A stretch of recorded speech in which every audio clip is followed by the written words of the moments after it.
From the last lecture, we are dealing with the classification of angiosperms, right? Before this classification system, that is the Hutchinson system of classification, we have considered the two classification systems relating with the angiospermic or the flowering plants classification. The first was the Bentham and Hooker system of classification, and second was the Angler and the Prandtl system of classification. Now, after looking these two systems of the classification, now let us consider the one more system of classification regarding with the angiospermic classification is the Hutchinson system of the classification. Okay, all these three, that is the Bentham and Hooker system of classification, Angler and Prandtl system of classification, and Hutchinson system of classification, are there for the classification of the angiospermic plants or for the flowering plants. Okay, so you should know the comparative account as well, that which one is better, which classification system has more drawbacks, which classification system has less drawback, right? Which one has placed monocotyledons where, just like things you should know about the classification systems. Okay, so regarding the classification of angiosperms, today we are going to consider the Hutchinson system of classification. Now consider, this is your syllabus and we are dealing with the paper 1 and chapter number 3, that is the phanerogamous, under which you have to study the gymnosperms as well as the angiosperms, and we are here at the comparative accounts of the various systems of classification of the angiosperms. Okay, and in that category we are going to see the third angiospermic classification system, that is the Hutchinson system of classification for the flowering plant. Now consider, the John Hutchinson was the British botanist. Okay, he is a British by citizenship and he is a botanist typically. Okay, right from the beginning of his career he developed and proposed his system based on the Bentham and Hooker and also on the Bessey. Okay, so he taken the help of a Bentham and Hooker system of classification and whatever the classification system which is given by the Bessey, and he has developed his own kind of the classification system relating with that of the angiospermic plants. His phylogenetic system first appeared in the families of the flowering plants in the 2 volumes. Okay, whatever the work he has done, this work is published in the 2 volumes. Okay, how many volumes are there? There are the 2 volumes, and these 2 volumes were published in the families of the flowering plants. Okay, so basically the John Hutchinson, he was the British botanist, and he has taken the help or the base of the Bentham and Hooker system of classification and Bessey system of classification to create his own system of classification, and he published this particular work into the 2 volumes in the book called The Families of the Flowering Plant. See, the first volume contains the dicotyledons, while the second volume contains the monocotyledons. So systematically in the first volume he has published the content relating with the dicotyledonous families, and in the second volume he published the content relating with the monocotyledonous families. Okay, he made several revisions on the different years. Okay, so once he published this particular classification system over several years, okay, he has denoted several years to correct this particular classification system. All right, so whatever the Hutchinson first has given in his classification system, is later on he got the revisions in these particular classification system to make it more accurate over a period of time. Okay, so whatever the first volume was there, it contains the whatever the first volume is there, it contains the dicotyledons, while the second volume contains the monocotyledons. And over a period of time, the John Hutchinson has made several changes in this classification system so that this classification system should look very accurate. Okay, now see, the final revision of the flowering the families of the flowering plant was just made before his death in the 2nd of September 1972. So up to the 1972 he has made the several changes before his death into the families of the flowering plants, so that this classification system should be suited for the study, or it should not have any limitations or the drawbacks. Okay, so whatever the classification system earlier given by the Hutchinson, he has revised it from time to time. Okay, he has made the changes from time to time, and the third and the final edition of his work is published in the 1973. Okay, so finally in 1973 we have the last scenario regarding the Hutchinson system of classification, and we are going to study that scenario only. Okay, so whatever the changes he has made over a period of time, finally converted this classification system to the more better classification system than he earlier published, and this classification system is particularly contains the many more characteristics when it compared with the Bentham and Hooker classification system or the Angler and Prandtl classification system. Okay, now consider, see, the principle adopted by the Hutchinson to classify the flowering plants are, okay, so different types of the principle he has taken into the consideration consideration, and by using these principles, he has actually classified the various kinds of the angiospermic plants. So, which type of the principle actually adopted by the Hutchinson to classify the plants? Okay, that can be the question in the UPSC mains. Okay, so Hutchinson has used the various kinds of the principle to classify the particular flowering plant. See, the very first is the evolution takes place in both upward and the downward direction. See, the very first principle he has considered is regarding with the evolution. You should remember that in the Bentham and Hooker system of classification, he does not take into the consideration the evolution, right? Then in the Engler and the Prandtl classification system, he has considered the evolution, and in the Hutchinson system of classification, he is also considering the evolution, right? So evolution, according to the Hutchinson, has takes place both in the upward direction as well as in the downward direction. Okay, this is important because the evolution can be the progressive evolution and it can be the regressive evolution as well. So both kinds of the evolution are taken into the consideration. For example, we say from the simple flower, the more complex flower is created due to the progressive evolution, right? At the same time, we say the monocots were derived from the dicots by the reduction. Okay, so the downward evolution is there. So the progressive evolution or the downgrade evolution, both types of the evolution can be seen in the nature. And Hutchinson was very accurate in this, that he has taken the evolution in both the ways. That is, the upward type of evolution is there and downward type of evolution is also there. And this scientific point is taken into the consideration by the Hutchinson during his classification, development of his classification system. That is the Hutchinson system of classification for the flowering plants. So the very, very important criteria or the principle he has used straight away is that he has applied the evolution to the classification system, and he consider the evolution can be the upward process or it can be the downward process. Okay, both type of the evolution can take place, and this particular principle is taken into the consideration while classifying the flowering plant. See, during the evolution, all the organs do not evolve at the same time. See, what second principle says, whatever the evolution is going on, okay, this evolution does not give rise all the organs at the same time. That is, they do not evolve at the same time, but they were evolved at a different time. For example, within the flower, we have the androecium, then the gynoecium, then the calyx, then the corolla, but all these organs are not developed at the one time. But it may has occurred that the androecium appeared first, then the gynoecium, then the corolla, and then the calyx. Okay, this type, and at the different type, and the different time is possessed by these particular organs to develop on the evolutionary line. So on the evolution, the flower is not got suddenly appeared in the angiosperm, but the flower itself has its own evolution. For example, the androecium may have come first because these type of structures were present in the gymnosperms, right? While the structures like calyx or the corolla, these types of the structures we never found in the gymnosperms. So it may have created later in the evolution. So all these organs, whatever the organs possessed by the angiospermic plants, they are not created at the same time, but at the different type of the time in the evolution they have got created. Okay, see the third one. See, generally the evolution is been consistent. Okay, yes, the third point which is considered by the Hutchinson, he is considered that the evolution, whatever the process of evolution is there, it is consistent process. Okay, that is, it is going and it is going on. Okay, it does not have any break. Okay, it does not have any obstacles in between, but constantly this process, this slow process is going on. Okay, and there is no breakage in this particular process. That is, the process of evolution is quite consistent. Okay, and you will never find a gap in the evolution process. So this point, this particular point, which is very scientific, because today we know the evolution is very continuous and slow and consistent process. Okay, so Hutchinson too has agreed that the evolution is quite a consistent process, and he's applied this particular principle to his classification system for the flowering plants. See, trees and the shrubs were more primitive than the herbs in the groups like the genus or the family. See, the next scientific point he has considered is that whatever the trees and the shrubs you find today, okay, you will find the trees like this, okay, you will find shrubs like this, then you find finally the herbs, okay, the very, very small plants. Okay, these are very, very small plants which are called as the herbs are considered as a primitive, considered as a more advanced as compared to the trees and the shrubs. That is, the first on the earth appeared were the trees and the shrubs, and after the trees and shrubs there is an appearance of the herbs. That is, the trees and shrubs are of primitive type of plants and the herbs are the advanced type of the plants. So when we classify the plants into the trees, shrubs and herbs, the herbs were considered as a more advanced plant, while the trees and the shrubs were considered as a more ancient or the primitive plants. Okay, so during the classification system development by the Hutchinson considered that whatever the trees are there or whatever the shrubs are there, they were the more ancient type of the plants, as compared to the herbs. Okay.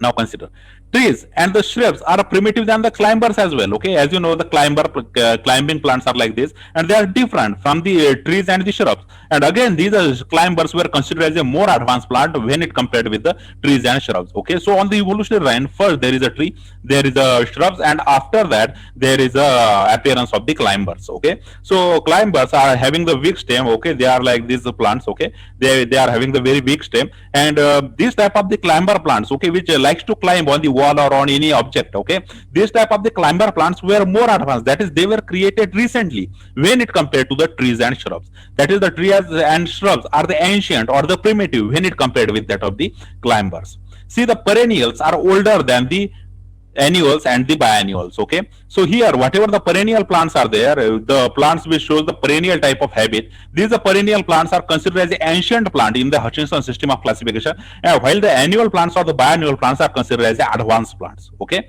so when you see the plant, you will quickly come to know that whether the plant is perennial, annual, or the biennial. So in that respect, if it is a perennial plant, it may have been on the earth before the annual plants and the biennial plants, because perennial plants are considered as a more primitive when it compared to the annual plants and then biennial plants. So from the perennial plants, maybe there is a development of the annual plants or the biennial plants. Okay, while the perennial plants are the primitive plants, right? So these types of the points, the very crucial points, the very crucial principles are actually considered by the Hutchinson to develop his classification system. And it looks like the majority of these points or the principles are very scientific, right? Because the perennial plants has this remarkable ability to live longer, right? So from these perennial plants, there may have been the development of annuals and the biennial plants. Okay, and the other scientific points such as the trees and the shrubs are the more ancient than the climbers, and they were also more ancient than the herbs. It also looks very scientific, right? Now consider, see the terrestrial angiosperm, whatever the angiosperm that are present on the terrestrial land. Okay, so terrestrial angiosperms are more primitive than the aquatic angiosperms. Okay, so you can see here all these are the terrestrial angiosperm, they are living on the land, but here you will find the aquatic angiosperm. So in the Hutchinson system of classification, what Hutchinson does, he considered whatever the plants which are living on the terrestrial land. Okay, they consider them as a primitive. Okay, while than the aquatic angiosperms. So aquatic angiosperms were considered as a advanced plant, while the terrestrial angiosperms were considered as a primitive plants. Okay, so here the question can arise. Okay, here we always say when the life is originated on the mother earth, it is originated from the water. So naturally the angiosperm may have also been originated in the water, right? But according to the Hutchinson system of classification, what he has considered, whatever the terrestrial angiosperms are there, whatever the angiosperms which are living on the land, they are considered as a more primitive, and from these primitive land plants, the aquatic angiosperms may have got created. This is according to the Hutchinson system of classification. Here we can think about this point, but still there are some scientific backing to this point as well. Okay, there may have been development of the large scale angiosperms on the land, and after that some of the angiosperms may have got adapted to the aquatic condition. So in this way, we can say the terrestrial angiosperms are more primitive, while the aquatic angiosperms are more advanced as compared to the terrestrial angiosperms. Okay. Now consider, see the dicotyledonous plants are primitive than the monocotyledonous plants. Of course, this is the very scientific and actual point, because right from the first classification system, we know that the dicotyledonous plants were first to appear on the mother earth, and after the appearance of the dicotyledonous plant on the mother earth, there is an appearance of the monocotyledonous plants. And monocotyledonous plants are nothing but the offshoot of the dicotyledonous plants. So the eighth principle which is taken into the consideration by the Hutchinson is that the dicotyledonous plants were considered as a more primitive in his classification system as compared to the monocotyledonous plants. That literally means the monocotyledonous plants are more advanced when it compared to the dicotyledonous plants. Okay, now consider some more principles as well. See, the spiral arrangement of the vegetative and the floral members are primitive than the cyclic arrangement. See, whatever the spiral arrangement you see today in the angiospermic plant, this spiral arrangement, whether it is present in the vegetative or in the floral members, this spiral type of the arrangement is considered as a primitive characteristic, while the cyclic type of arrangement is considered as a advanced type of characteristic.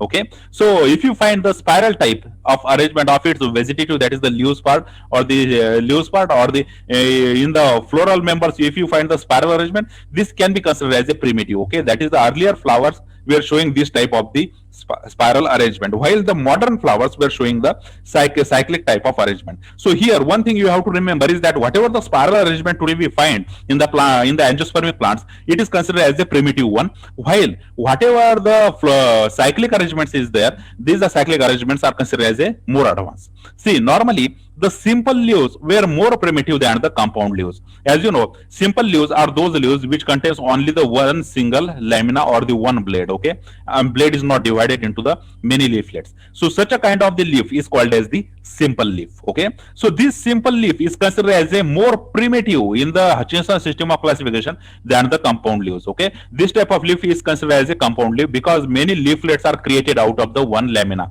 So this characteristic of the plant is considered as a more advanced. That is, the compound leaves are more advanced as compared to the simple leaves. Okay, so whatever the simple leaves are there, these simple leaves are considered as a primitive. Okay, so these kinds of the leaves were considered as a primitive leaves, while these kinds of the leaves are considered as a advanced type of leaves. Okay, so the simple leaves and the advanced type of the leaves are there, and these are simple leaves are considered as a primitive leaves, while the compound leaves are considered as a advanced leaves. Okay, now see, the bisexual plants are considered as a primitive than the unisexual plants. Okay, so whatever the plants are there which shows the bisexuality, that is the presence of androecium and the gynoecium within the same flower. If the androecium and gynoecium is present within the same flower, then bisexual the both types of the sex organ is present on the same plant, such a plants were considered as a bisexual plant. Okay, and while unisexual plants are those plants which contain only the one type of sex, either the androecium, that is the male sex, or the gynoecium, that is the female sex. So the bisexual condition is considered as a primitive condition. Okay, and unisexual condition is considered as a advanced condition, right? And the monoecious plants are considered as a primitive than the dioecious plant. Again, the same meaning. If both the sex organ are present on the same plant, it is considered as a monoecious plant, and hence these monoecious plants are considered as a primitive, while the dioecious plant, which contains only the one type of sexual organ in the single plant, it is considered as a more advanced plants. Why? Because in the gymnosperms you will find the monoecious type of condition. Okay, in a gymnospermous plant you will find the both the male and female cones are there, but on the different branches. Okay, so such a kind of monoecious plants were considered as a primitive plants, while the dioecious plants are considered as a more advanced plants. Okay, so the bisexual condition in the plants is considered as a primitive, while the unisexual condition in the plants is considered as a advanced, and the monoecious plants were considered as a primitive plants, while the dioecious plants are considered as a more advanced plants. See, solitary flowers are the primitive than the flowers on the inflorescence. Okay, now consider, if the single flower is coming on the flower plant, then such a single flower is considered as a solitary flower. Okay, so only the one flower if coming and it is not coming in a group, then such a flower is considered as a solitary flower, while if the flowers are coming in the group, this type of the flowering is called as the inflorescence. Okay, so here the solitary flower were considered as a primitive condition, the ancient condition, or the first to arrive on the earth, while the advanced characters such as the inflorescence is considered as a very advanced on the evolutionary line by the Hutchinson. So according to the Hutchinson, whatever the solitary flower producing plants are there, the plants which produce only the one flower at a time. Okay, and the flowers are not coming in the group, such a flowers are called as the solitary flowers. So solitary flowers are considered as a primitive in the Hutchinson system of classification, while the inflorescence, that is when the flowers are coming in a group, these inflorescence are considered as a advanced type of characteristic among the angiosperm by the Hutchinson. Okay, so all these are the very scientific points, all the huge characteristic were taken into the consideration by the Hutchinson to classify the plants, right? Now consider some more. See the types of the aestivation, that is the arrangement of the petals on the flower. Okay, how the petals were arranged on the flower, this is called as the aestivation, is gradually evolved from the contorted to the imbricate to the volvate. Okay, so right from the contorted type of the aestivation to the imbricate type to the velvet type, there is a evolution. So literally the velvet type of aestivation is considered as a more advanced than the imbricate type of aestivation, and imbricate type of aestivation considered as advanced than the contorted type of the aestivation. So when we talk about the aestivation, the velvet type of the aestivation considered as a more advanced when it compared with the imbricate or the contorted type of the aestivation. Okay, now consider this. See the polymerous flowers are precedes the oligomerous flowers. Okay, so whatever the polymerous flowers are there, they were placed earlier on the evolution than the oligomerous flower. Okay, so polymerous condition can be seen in these particular flowers, and these are polymerous flowers, that is the number of petals were considered here, and by counting the number of petals, the polymerous condition can be studied. Okay, so whatever the polymerous flowers are there, these polymerous flowers were coming earlier on the evolutionary line than the oligomerous flowers. Okay, now consider whatever the polypetalous flowers are there. Okay, polypetalous flower literally means the flower which are not fused, the petals when they are not fused with one another. For example, consider the petals of these flowers, although they are close enough, but they are not fusing with one another. Then in such a condition, the flowers are called as the polypetalous flower, are more primitive than the gamopetalous flower. While the gamopetalous flower are those flowers in which the petals are fused with one another. Consider this flower, how the petals are fused with one another. So these type of the condition is called as the gamopetalous type of condition. In here you will find the polypetalous type of condition. So the polypetalous condition is considered as a primitive condition, while the gamopetalous type of condition is called as the advanced type of condition in the angiospermic plant. That is, the polypetalous type of flowers were earlier on the evolutionary line, while the gamopetalous type of the flowers came later, or they were recent type of the flowers on the evolutionary line. Okay, so here the polypetalous flowers are more primitive and the gamopetalous flowers are advanced flowers. See, the flowers with a petal are more primitive than the apetalous flowers. Okay, see, whatever the flowers are there, flowers with the petals, okay, they were considered as a more primitive than the apetalous flowers. Okay, so here you want to think about this particular point, that what the Hutchinson is saying, that the whatever the flowers are there with petals, okay, such as this flower is with the petals, is considered as a more primitive than this flower in which there is a petalous condition. That literally means the petals are absent. Okay, so if the petals are absent and the apetalous flower is there, the apetalous flower is considered as an advanced flower, while the petalous flower is considered as a primitive flower. Okay, so here, according to our knowledge, this does not fit into our definition, because generally the apetalous type of flowers were found in the gymnosperms. Okay, that is there among the ephedra you will find the less developed flower in which there is only the androecium or the gynoecium type of structure, that is the apetalous type of flower. But later in the angiosperm we find the petalous type of colorful flowers, right? So here maybe the apetalous flower may be the ancient one, while the flowers with the petals are considered as a advanced one. But exactly reverse is told by the Hutchinson, and Hutchinson is saying that whatever the flowers are there with the petals, these flowers with the petals are considered as a more primitive than whatever the flowers are there which do not show any type of the presence of petals. Okay, now consider. See, the actinomorphic flowers are considered as a more primitive than the zygomorphic flowers. See, here we have the different type of symmetries in the flower, and this type of symmetries is detailed studied by the Hutchinson, and he is saying that whatever the actinomorphic symmetry is there, it is more advanced than the more primitive than the zygomorphic type of this symmetry. Okay, so here in the first picture, whatever the flower you are seeing, this flower, if you cut into it from the center from the any plane, okay, if you cut the flower from the any plane, it will have the two equal parts. Okay, then such a flower is called as the actinomorphic flower. That is, if you cut the flower from the any angle or any plane, it will definitely cut into the two parts. There is such a condition that it is considered as the actinomorphic flower. And in the Hutchinson system of classification, the Hutchinson is saying that the actinomorphic flowers are more primitive, and whatever the zygomorphic flowers are there, consider this second picture. This is the zygomorphic flower. The zygomorphic flower are those flowers which can be cut into the two equal halves from the only a one plane. Okay, this is the only a one plane from which you can cut the flower into the two equal parts. If you take the other planes, you will not be able to cut the flower into the two equal parts. So such a flower is considered as a zygomorphic flower. So in the Hutchinson system of classification, he considered the actinomorphic flowers to be the more primitive and the zygomorphic flower to be the advanced flowers. Okay, so here the zygomorphic flower is considered as advanced characteristic, while the actinomorphic flower is considered as a more primitive when it compared with the zygomorphic flowers. Okay, now see, the hypogyny is considered as a more primitive from which the perigyny and the epigyny is gradually evolved. Okay, it is relating with the position of the ovary within the flower. Okay, how the ovary is located within the flower, depending upon that we have the conditions called as hypogyny, perigyny and the epigyny. Okay, here one thing you have to remember is that the Hutchinson consider the hypogyny is a more primitive one, and from this hypogyny the perigyny and the epigyny has been evolved. Okay, so hypogyny is the more primitive characteristic, while the perigyny and the epigyny is considered as a advanced characteristic. See, the apocarpus pistil is more primitive than the syncarpus pistil. Okay, see, pistil, when we say about the pistil, we are talking about the generally gynoecium, right? And in specific we are talking about the carpel. Okay, see, when these carpels, okay, consider, here you will see the gynoecium, okay, and when the carpels of the plants or the gynoecium or of the plants, they were free from the one another like this, then the apocarpus type of pistil is there.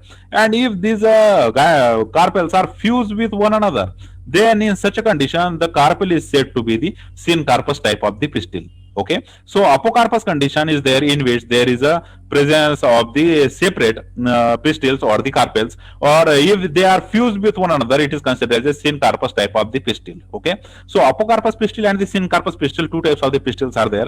In the apocarpus pistil you will find the not joined or not fused type of the carpels, and if the carpels are fused with one another, it is considered as a syncarpus type of pistil. So in the Hutchinson system of classification, he considered the apocarpus pistil to be the more primitive, while the syncarpus pistil is considered as a more advanced one.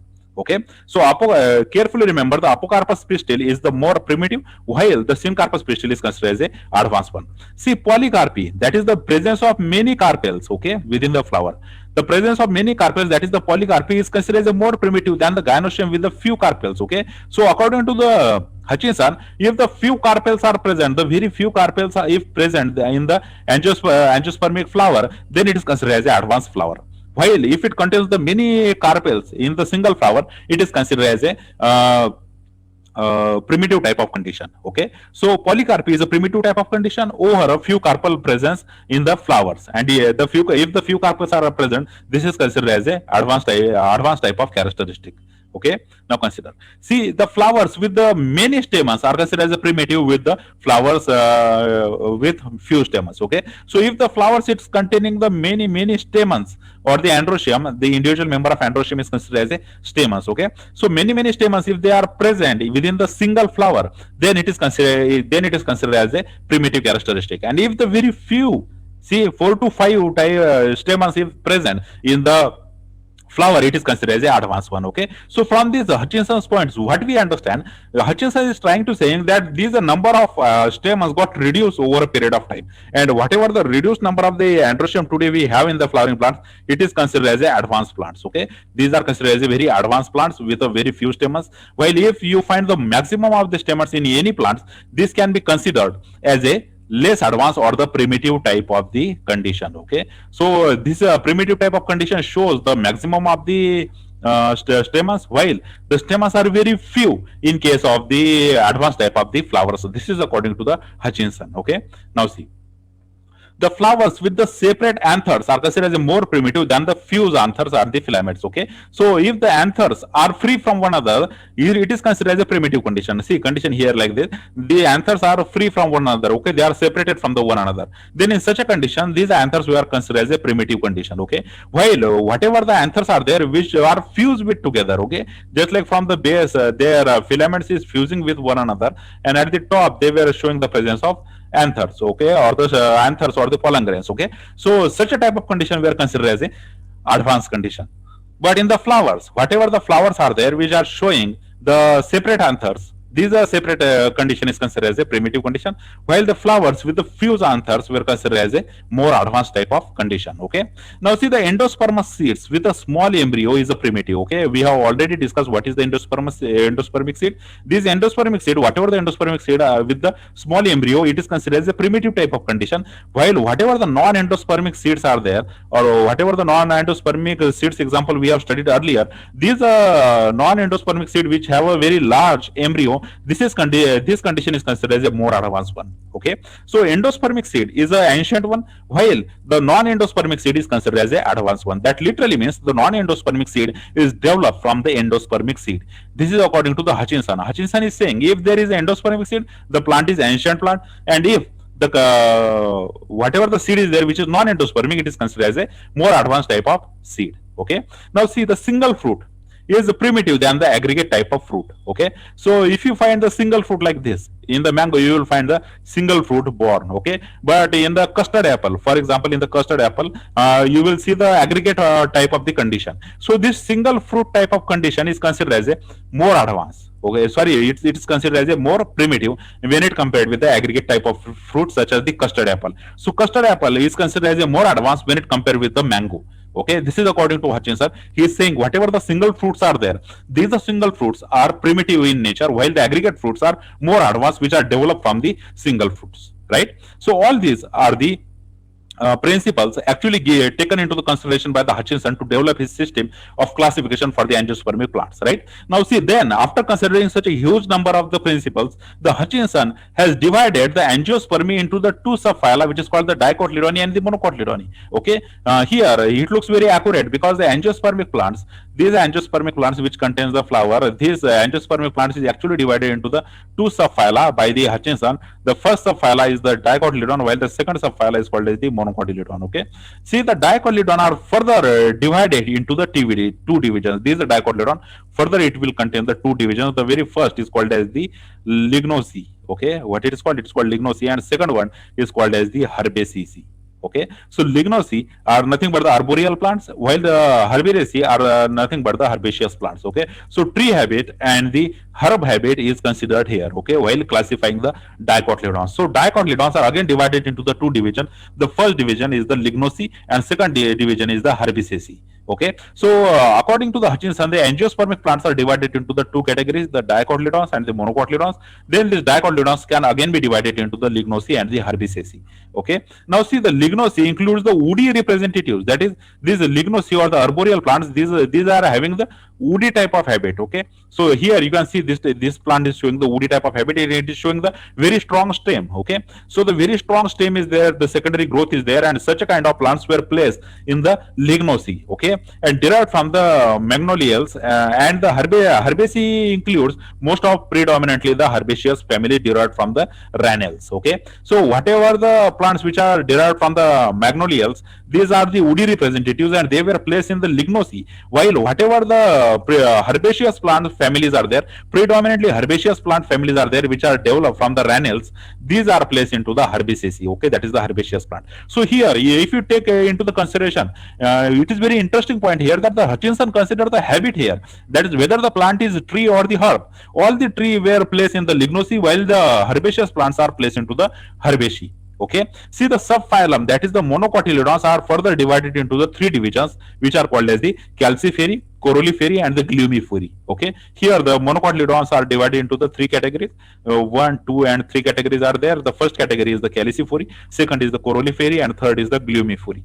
Okay, so here you have the outline regarding the Hutchinson system of classification, and Hutchinson is saying that the angiospermic plants can be divided into the two groups, that is the dicot plants and the monocot plants. Again, these dicot plants are divided into the two groups, while the monocot plants are divided into the three subgroups. Right, so this type of outline you should know in order to write it down in the UPSC mains examination. Right, Hutchinson system of classification is the very unique system of classification, and he has taken the many principles into the account to classify the flowering plants. And the very interesting point in his classification system is that he tried to classify the dicotyledonous plants on the basis of their habit, that is whether it's a tree, then it will come under the arboreal or the lignocae, and if it is a herb, it will come under the herbaceous or the herbaceae category. Okay, while the monocotyledons were actually divided into the three divisions which are called as the calciferae, coroliferae, and the glumiferae. Okay, this much outline if you put forward in the UPSC mains examination, you will have the complete marks regarding this particular topic. Okay, so it is very important to understand the outline. First,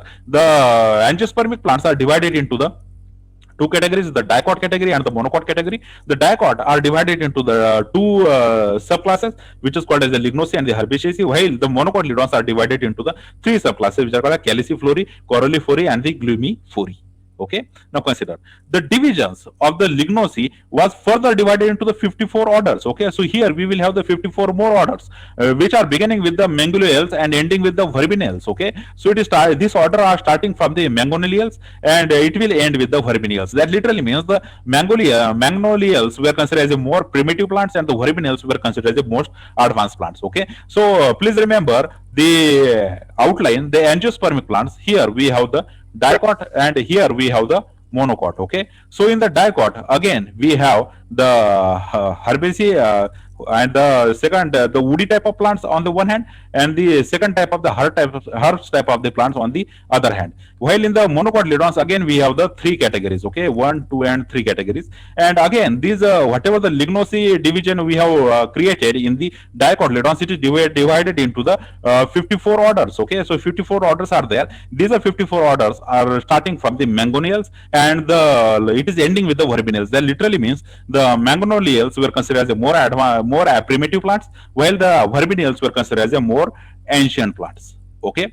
So in the Lignaceae, again we have the 54 orders, and these 54 orders are beginning right from the magnolials to the verbenils. Okay. Now see the division Herbaceae. This Herbaceae division, which contains the herbs predominantly, this Herbaceae is divided into the 28 orders. Okay, which are begins with the ranels and it will end with the lamelles. That is, the ranels were considered as a more primitive plants, while the lamelles were considered as a more advanced plant.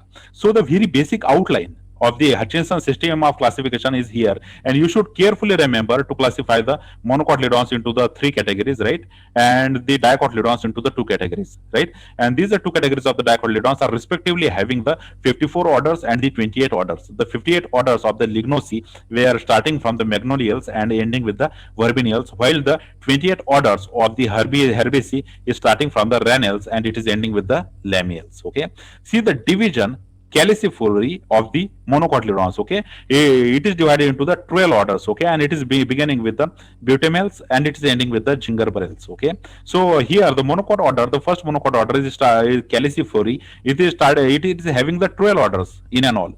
These 12 orders are starting from the butamels, which is considered as a primitive one, and it is ending with the zingiberils, which is considered as the most advanced one. Okay, and consider the next one. See the division Coralliflory, which is the second division in the monocotyledony, was divided into the 14 orders, and it is beginning with the lilials and it is ending with the orchidales. Again, the orchidales were considered as a more advanced plants, which are very accurate, right? And lilials here were considered as a primitive type of the family. Okay, so whatever the second subdivision is having by the monocotyledony, which is called Coralliferae, this Coralliferae has the 14 orders and it is starting with the lilials and it is ending with the orchideals. Okay, now see the division Glumiferae, which is the last division, was divided into the 3 orders and it is starting with the zunicales and it is ending with the gramineals. Okay, so here the zunicales is the primitive one because it is coming at the beginning, while the gramineals were the ancient one or the primitive one because it is coming at last. Okay, so here the three whatever the three divisions of the monocotyledons are there, they were respectively having the 12 orders, the 14 orders, and the 3 orders. Okay, so the outline of the Hutchinson system of classification can be easily drawn by using these particular points. Okay, and if you draw it accurately, you will get the full marks in the UPSC mains examination, right? See, so in the latest system of Hutchinson, the dicotyledony consists of the 83 orders. Okay, so dicotyledons in and all have the 83 orders, and the 349 families are there, while the monocotyledons are consisting of the 29 orders, while there were the 69 families. Okay, so here you have accurately counting of the families which are or order which are present in the monocotyledons or in the dicotyledons, because the monocotyledons contains the 12, 14, and the 3 families respectively. These are total making it to the 29 orders, while on the similar lines there were the 83 orders in the dicotyledons. In the monocotyledons there were total 69 families, while in the dicotyledons there were the 349 families. Okay, so this is how the outline of the Hutchinson system of classification is there for the angiospermic plants or for the flowering plants. Now let us consider what are the merits of this Hutchinson system of classification. See, Hutchinson proposed the monophyletic origin of angiosperm from some hypothetical proangiosperms having the Bennett-Attalian characteristics. Okay, so he has given the phylogenetic viewpoint regarding the origin of angiosperms in his Hutchinson system of classification, and he has given the monophyletic type of origin of the angiosperms from the ancient extinct gymnospermous type of plants which are called as the Bennett-Attalians. Okay, so whatever the proangiosperms plants are there which are showing the similarities with the Bennett-Attalian plants, these are Bennett-Attalian plants which are also called as proangiosperms were actually responsible for giving the origin of the angiosperms in the monophyletic way. So this can be considered as a merit for the Hutchinson system of classification because it also focuses on how the angiosperms are got originated on the Mother Earth. right? After that, consider the second one. He made the valuable contribution in the phylogenetic classification by his careful and the critical studies. Okay, why we are saying careful and the critical studies? Because while studying the principles of the Hutchinson system of classification, you have came to know that how Hutchinson has used different types of principle, a very careful and critically studied principle to classify the plant. So it is the very valuable contribution to the phylogenetic classification, because whatever the classification which is based on the evolution, it is considered as a phylogenetic classification. And on the evolutionary line, there are nearly 24 aspects which are considered by the Hutchinson to classify the plants. He has considered all type of the characteristics, whether they are vegetative or the reproductive characteristic, and he taken into the consideration all these characteristics. He tried to classify the plants. So he has made a very valuable contribution towards the phylogenetic classification of the plants by his careful and the critical studies. Now see, the monocots have been derived from the dicots. Of course, this is the special merits. He has advocated that the dicotyledons were the ancient plant, and from these dicotyledons the monocots were originated, and this is proven now. So this becomes the merit for the Hutchinson system of classification, is that he considered the dicots as the ancient plants, while the monocots are the plants which derived from the dicots, right? Now consider.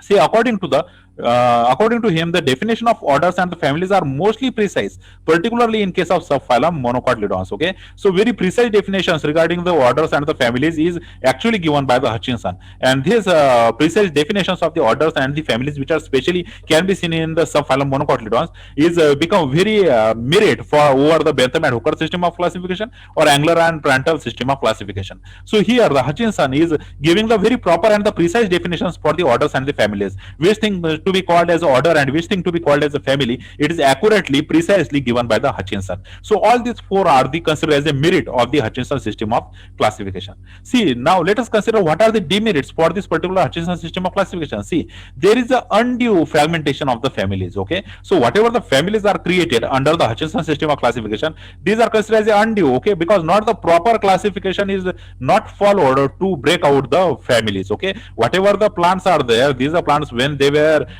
taken into the different families, and whatever the fragmentation of family is there, this fragmentation of family is not proper under the Hutchinson system of classification. Hence it becomes a demerit for the Hutchinson system of classification, is that the whatever the family has created, it is not placed on the proper lines, or the fragmentation is not right. Okay, see, the too much emphasis on the habitat. See, we have discussed that the Dicotyledonous subphylum is divided into two categories based on the habit. Okay, whether the plant is the woody or the herb, right? So his emphasis on the taken into the consideration the habitat, that is the too much importance which is given to this characteristic, and this becomes the drawback of the Hutchinson system of classification, because either the herbs or the trees, they still show some similarities regarding their flower structure or their phylogeny. So on the one hand, you are using that habitat to classify the plant, but on the other hand, there is a drawback, because some trees and herbs are typically related with the one another.